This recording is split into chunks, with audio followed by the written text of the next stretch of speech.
news from Hess. 7 News Today in New England. Weekday mornings starting at 5 a.m. John Cameron's wages. David Brink, John Chancellor. More troops. The U.S. to raise troop levels in Iraq by almost 12,000 as violence threatens next month's elections. Scandal. Fraud and corruption in the UN Oil for Food program in Iraq. Now a demand from a U.S. senator that Kofi Annan, the UN Secretary General, resign. Credit warning. Free credit reports online, but beware what may come with the package. And Ward 57, home to some of America's bravest soldiers who have to learn how to live all over again. From NBC News World Headquarters in New York, this is NBC Nightly News with Tom Brokaw. Good evening. The American military investment in Iraq is going up from 138,000 troops there now to 150,000. And the Iraqi elections scheduled for January are the big reason. The election date remains on the calendar, but success depends on a lot better security than now exists in that embattled country. And the Pentagon hopes the extension of tours of duty for some troops, the addition of other forces, will improve the situation. All this as the violent insurgency movement continues to be a dangerous threat. NBC Jim Miklaszewski tonight at the Pentagon. Senior defense officials tell NBC News the recent battle for Fallujah has put insurgents on the run and may mark the turning point in the entire Iraq war. The officials claim the elimination of Fallujah as a safe haven and recovery of large caches of weapons has dealt the insurgents a serious setback. More importantly, the capture of more than 1,000 enemy prisoners, along with computer files and documents, is providing a treasure trove of intelligence to help identify and track down insurgents dug in elsewhere. But who exactly is the enemy? It's estimated there are as many as 36 separate cells of insurgents, each with its own leadership, but all with one short-term goal. They do have one common objective, and that is to fight the United States, and some wish to fight the interim Iraqi government. Senior military officials say the most dangerous and resilient enemy are the former members of Saddam Hussein's regime, who have now moved into an entirely new, more insidious phase of the war. The systematic execution of Iraqi civilians and security forces, like the 70 killed in Mosul last week, to intimidate others from cooperating with the U.S. or new Iraqi government. The tactic of the insurgents is a very clever, powerful psychological tool. It prevents Iraqis from working to rebuild their own country. But what about the terrorist leader Abu Musab al-Zarqawi? Senior defense officials claim the Fallujah operation has knocked Zarqawi's operation back on its heels and knocked out the command and control of his fighters. The officials say while Zarqawi still has the ability to carry out, quote, the spectacular, like suicide car bombings or kidnappings, they insist his impact on the overall war has been diminished. But the fight in Iraq is far from over. One official here says it may take the commitment of an entire generation of both Iraqis and Americans to win the war. Jim Miklaszewski, NBC News, the Pentagon. As for what's going on in Iraq right now, as always, it's a mixed message, and a big part of the current focus is the city of Fallujah, which was the unofficial headquarters of the insurgency until the U.S. launched that major offensive. NBC's Richard Engel once again in Baghdad tonight with an update on what's ahead for Fallujah. Richard? Tom, I'm just back from Fallujah. There are still some isolated insurgents in the city, and on every block, at least one building is completely damaged. Many others are badly damaged. So far, the plan is for most of the city's 250,000 residents to return in stages. At first, only a few thousand will be let in. They'll be fingerprinted, given a retina scan, and then an ID card, which will only allow them to travel around their homes or to nearby aid centers, which are now being built. The Marines will be authorized to use deadly force against those breaking the rules. Tom? Richard, what's the latest on the election? What's the thinking there about the schedule? Today, for the first time, the Iraqi government issued television campaign ads encouraging people to register to vote. But at the same time, insurgents here had a message of their own, throwing a hand grenade into a school here in Baghdad, along with it a written message warning school administrators not to allow their building to be used as a polling center. No children were hurt. Tom? Thanks very much. NBC's Richard Engel once again for us tonight in Baghdad. Now to that scandal surrounding the UN's Oil for Food program. It was supposed to help the Iraqi government buy food and medicine while under international sanctions, but investigators say the program was abused to the tune of billions of dollars by Saddam Hussein and others. Now, a leading United States senator in the investigation in Congress, Republican Norm Coleman of Minnesota, is saying that UN Secretary General Kofi Annan should resign because the fraud took place on his watch.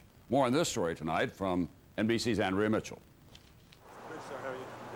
The call for Kofi Annan's resignation comes after allegations of more corruption in the UN's Oil for Food program, the program that was supposed to feed Iraqis while Iraq was under tight economic sanctions. Documents found by congressional investigators in Baghdad suggest more than $21 billion from the program may have gone to Saddam himself.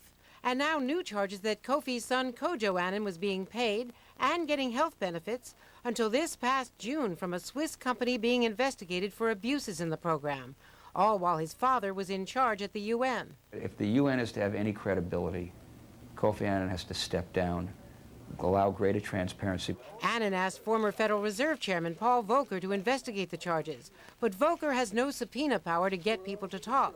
And some of Annan's aides have refused to cooperate with congressional investigators. Today, administration officials told NBC News a tougher investigation is needed. Questions that go to the basic integrity of an organization on a major program such as this are very serious. These charges come amidst growing tension between Annan and the president. Senior officials say the White House is angry that Annan took sides against Mr. Bush by calling the war illegal just before the election. I have stated clearly that it was not in conformity with the Security Council, with the UN Charter. They also say he's not doing enough to prepare for Iraqi elections and has sent only 7 UN election observers. And finally, they are angry because he strongly opposed U.S. military operations in Fallujah. That prompted a rebuke from Annan's closest ally in the administration, Colin Powell. I respectfully disagree with that assessment, and I told the Secretary General that on 2 occasions. Tonight, Annan's spokesman says he will stay and continue his work. His term is not up for another 2 years, and he has overwhelming support from the other nations. But the State Department is pointedly refusing to give him a vote of confidence. Andrea Mitchell, NBC News at the United Nations. There were some tense moments today in Haiti while Secretary of State Colin Powell was meeting with leaders of that country. Suddenly, gunfire erupted near the presidential palace where they were gathered. No one was hurt. Powell was never in danger. It still is unclear whether the shots were fired at or just near the palace. President Bush, for his part, was trying to perform a balancing act today across the border in Canada, repairing relationships while at the same time not backing down on Iraq. NBC's David Gregory is traveling with the president. Air Force One touched down in Halifax, Nova Scotia today, a symbolic stop to Canada's famous port city, which became a refuge for more than 30,000 Americans whose flights were diverted here after the 9/11 attacks. Thank you for your kindness to America in an hour of need. Mr. Bush sought to remind Canada of such moments of solidarity, even as he acknowledged the bitter disagreement over the Iraq War. In what marks the beginning of an effort to repair frayed relationships around the world, the president said he hopes now to find new areas of consensus with allies without losing the will to aggressively confront terror around the world. Peaceful nations must keep the peace by going after the terrorists, disrupting their plans, and cutting off their funding. The president defended his decision to invade Iraq.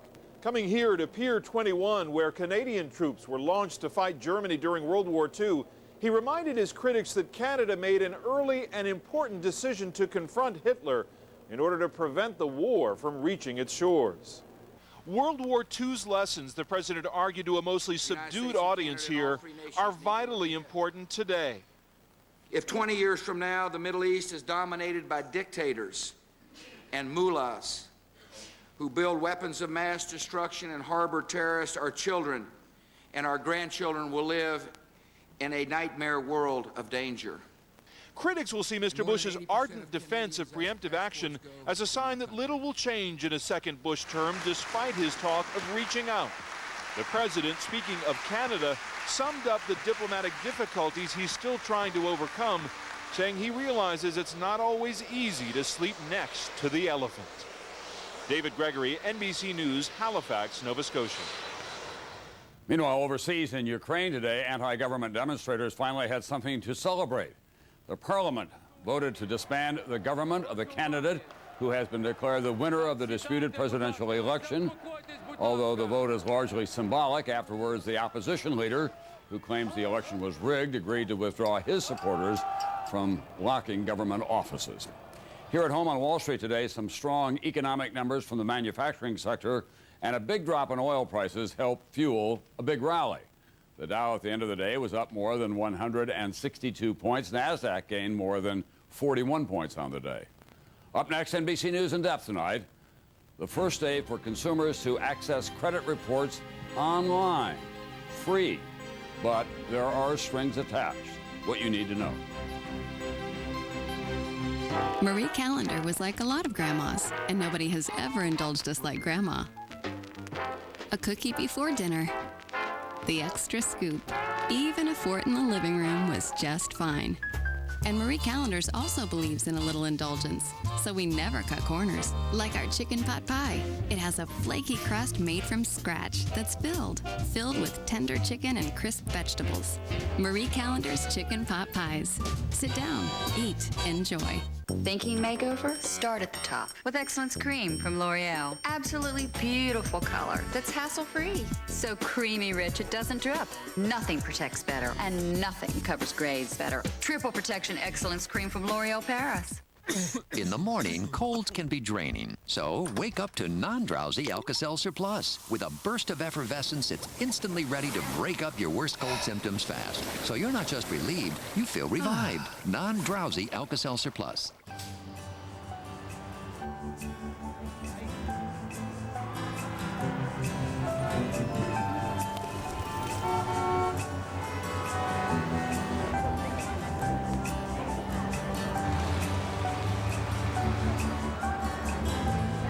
What makes CVS Pharmacy the leading drugstore in America? With prescriptions ready when promised, we've done away with waiting. CVS Pharmacy. Expect something extra. Surviving cancer is still the biggest victory of my life, and I did it with the help of 3 Bristol-Myers Squibb medicines. Today, Bristol-Myers Squibb researchers are fighting our most serious diseases. Their life-saving medicines have turned many cancer patients into cancer survivors. Medicines for AIDS, heart disease, and serious mental illness reflect their commitment to research and to extending and enhancing human life. I'm living proof of that. Hope, triumph, and the miracle of medicine. Bristol-Myers Squibb Company. Dateline Friday, a young girl disappears. Why won't this woman tell the family what she knows? Dateline Friday, 8/7 Central on NBC. Tonight, how much longer will coalition troops need to support Iraq's inexperienced officers to secure a lasting peace? Hardball, tonight on MSNBC. NBC News in depth tonight. How's your credit? Starting today, in the West at least, consumers can get a free copy of their credit reports from the 3 agencies that maintain them. But there are some strings attached, like being bombarded with ads to buy products from the agencies themselves. How can you take advantage without getting taken? In depth, here's NBC's Ann Thompson. Steve Noble is looking to buy his first home in Los Angeles. He's cruising neighborhoods to find a place to live and the internet to find out what kind of mortgage customer he'll be. I think it's time for me to look at my credit report and see exactly where I stand. Starting today, that won't cost him a cent. Under federal law, each of the nation's 3 largest credit bureaus must give consumers free access to their credit reports once a year, by mail or online. The website, annualcreditreport.com, had some first-day glitches. Oh, didn't work. One agency, TransUnion, says heavy volume prevented some customers from getting their reports, including Steve. And that's not all.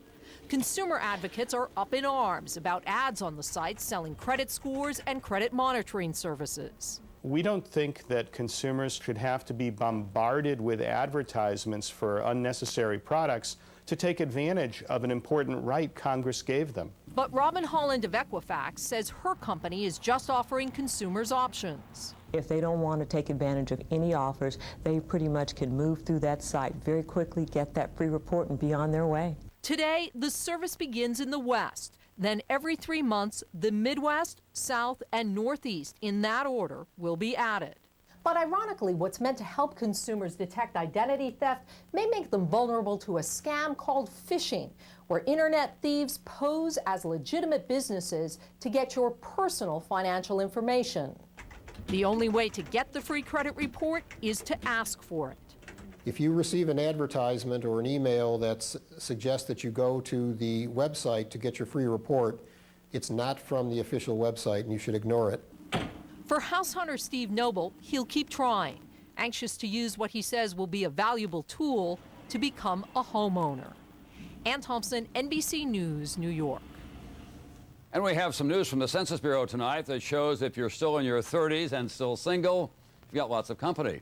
Last year, 1/3 of men and almost 1/4 of the women in this country between 30 and 34 have never been married. That's almost 4 times the rates in 1970.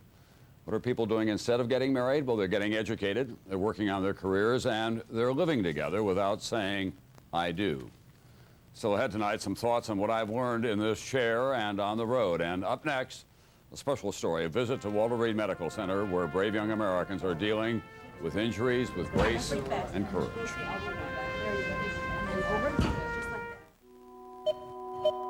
You buy ginger ale at Walmart's everyday low prices.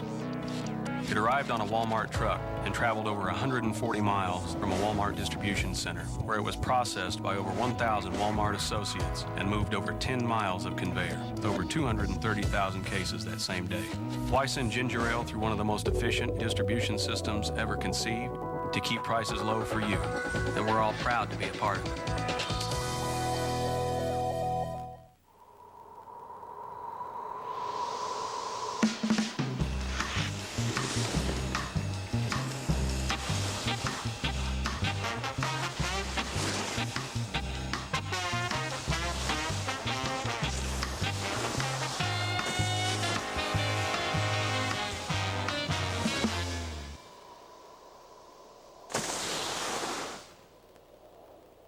Sometimes all the right moves can't give high cholesterol the slip.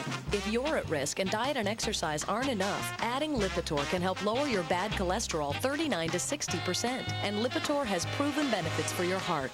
Lipitor is not for everyone, including people with liver problems and women who are nursing, pregnant, or may become pregnant. Simple blood tests are needed to check for liver problems. Tell your doctor about other medications you are taking, or if you experience muscle pain or weakness, as they may be a sign of a serious side effect. So take the next step. Ask your doctor about the benefits of Lipitor. When it comes to preventing heart attacks, nobody knows more than doctors. So which brand of aspirin do doctors take to protect their own hearts? They take Bayer more than any other brand. Doctors know if you're at increased risk of a heart attack, Bayer low dose can significantly reduce your risk. Aspirin is not appropriate for everyone, so be sure to talk to your doctor before you begin an aspirin regimen. And remember, no other brand prevents more heart attacks than Bayer. The more you know, the more you trust Bayer. In the mood for something grilled? Stouffer's makes it easy with their succulent new grilled chicken entrees. A grilled herb-rubbed chicken breast seared over an open flame to seal in its juices and served with tender linguine and a medley of crisp vegetables tossed in a light tomato herb sauce. As for your grill, put it on ice. Stouffer's new grilled herb chicken, one of 4 new grilled chicken entrees from Stouffer's. Tomorrow, Christmas at the White House. First Lady Laura Bush gives us a personal tour of America's finest home this holiday season. Only on Today on NBC. We have more tonight on the war in Iraq, this time the human toll. We often report on the Americans killed. They now number 1,252 since the start of the war, but not always mentioned are the wounded, more than 9,500 in all.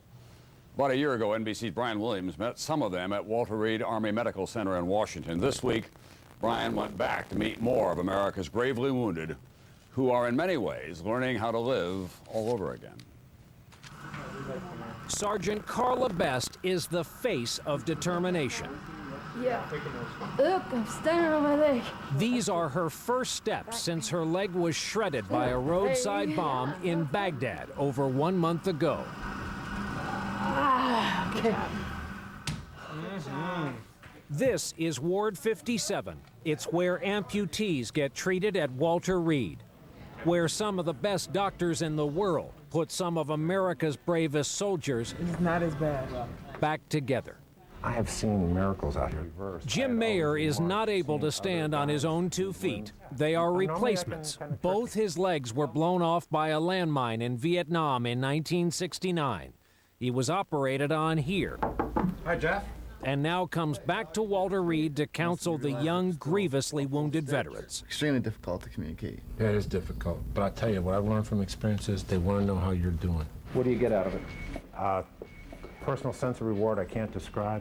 I get to see and meet the patients, the men and women, when they first get here and not doing so well, and I watch them blossom, and I watch them reinvent their lives. You know what that is? That's teamwork. Yep. Doc Worley was not expected to live. Last. Okay, perfect. Doc, real name Joe, is all of 22 and remembers the day, remembers the convoy that changed his world forever. The day that I got injured was on September 17th. And like I said, we had roughly a week or so left. Doc Worley was with a Marine platoon in Fallujah when a vehicle in front of his was blown up. It broke my heart. It broke my heart when I heard it, you know? I mean, we were facing the other way looking behind us, and I just hear, and I was like. He grabbed his medical bag, ran a few yards, and was hit by a rocket-propelled grenade. It did not explode, but took off his left leg. He was then shot 6 times. I looked down, and there's a puddle of blood under me that's just getting bigger, and I realized that literally I had seconds to live. And then this young medic methodically went to work on himself. Thank God I always have a really good tourniquet that I keep right on my vest, right there. So you're turning a tourniquet on your own leg? Yes, sir. Oh. And I shoot myself up with morphine because I knew if I passed out from the pain, I was done. Doc Worley is lucky, and he knows it. I commend any corpsman that strives to work with Marines. It is the greatest thing that I've just about done in my entire life, other than having my baby. Non-stop motion. If you ask them, all of these soldiers are apt to say they're lucky. New limbs, a minor setback for most. What is this working out? Your quads. Those looking for self-pity at Walter Reed will not find it. Thank God for titanium. This beautiful piece of hardware has done me I was under the impression I was going to die, you know? So I went through the whole bargaining and through, you know, the anger and depression and went straight into acceptance. The left leg was a fair trade, you know? Getting out of Iraq, that left leg was a fair trade. I'm happy, you know? I've got no complaints. A lot of these remarkable young veterans only asked of us to thank 2 charities on their behalf, the Marine Corps' own Semper Fi Fund and the Fisher family. They build houses for the soldiers' families to stay in while visiting them in the hospital. These young wounded vets might just be what some say is the emerging next greatest generation. And with that, one last time, Tom, back to you. Thanks, Brian. Don't go far because we have plans for you. All right. I'll be back in just a moment with some final thoughts. NBC Nightly News with Tom Brokaw, brought to you in part by Aflac. Ask about it at work. For years, the kids have called me their guardian angel. Brady? When I got cancer and the chemo made me anemic and too weak to keep working, I had to do something. I asked my doctor about Procrit. Procrit is for chemotherapy-related anemia in patients with most kinds of cancer. Procrit is proven to help rebuild red blood cells, which can mean more strength. Ask your doctor if Procrit is right for you. Procrit is not for patients with uncontrolled high blood pressure and may increase the risk of blood clots. I'm back, and there's no stopping me. When I turned 30, my metabolism slowed down. So now I eat smarter, exercise more, and I found One-A-Day Weight Smart. One-A-Day Weight Smart, the first multivitamin with EGCG to enhance your metabolism to help while you manage your weight. Now that's smart. One-A-Day Weight Smart. I'm gonna wrap myself in paper, I'm gonna dab myself with glue, stick some stamps on the top of my head, I'm gonna mail myself to you. Oh, I'm gonna tie me in a little red string. I'm gonna tie blue ribbons too. Climb up into my mailbox and I'm gonna mail myself to you. This holiday, the entire U.S. Postal Service is working for you. Let's talk about better. When someone says something's better, it's usually just their opinion. So if you suffer from acid reflux disease, frequent heartburn, and I told you prescription Nexium heals acid-related damage in the esophagus better, you'd want proof. And now, your doctor has that proof. Recent medical studies prove Nexium heals that damage better than the other leading prescription medicine. No wonder they call Nexium the healing purple pill. So call your doctor today and ask if Nexium is right for you. Because if left untreated, the damage could get worse. Other serious stomach conditions may still exist. The most common side effects of Nexium are headache, diarrhea, and abdominal pain. Hey, with Nexium, you don't just feel better, you are better. And better is better.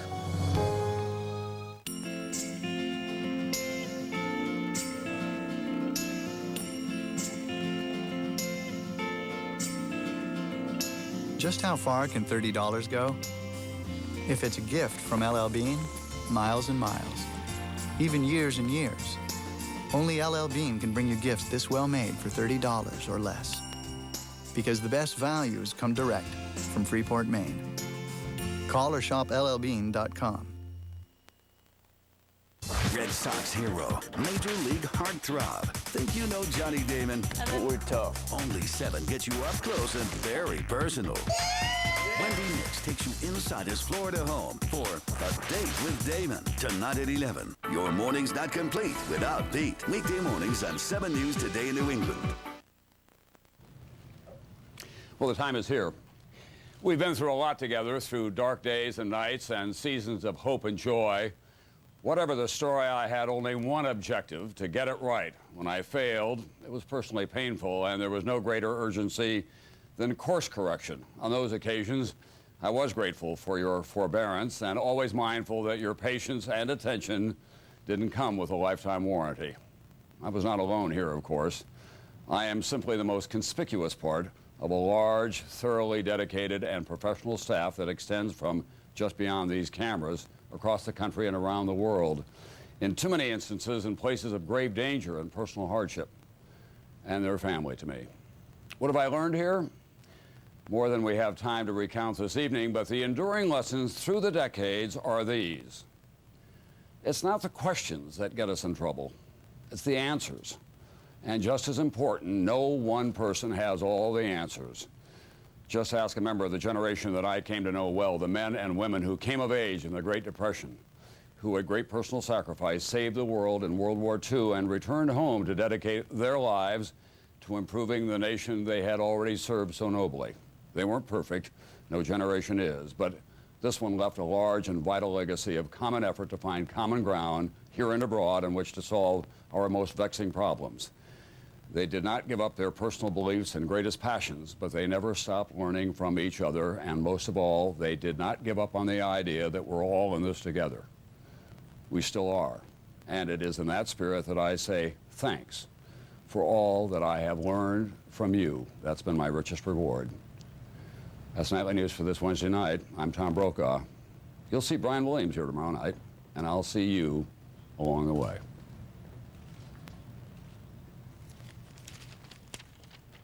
So thanks for the memory of Brokaw's expertise that enhances NBC's. We know he'll climb in any time. He does it in a breeze. And we thank him so much. Tom, good luck. Hope you stay awake till 7 p.m.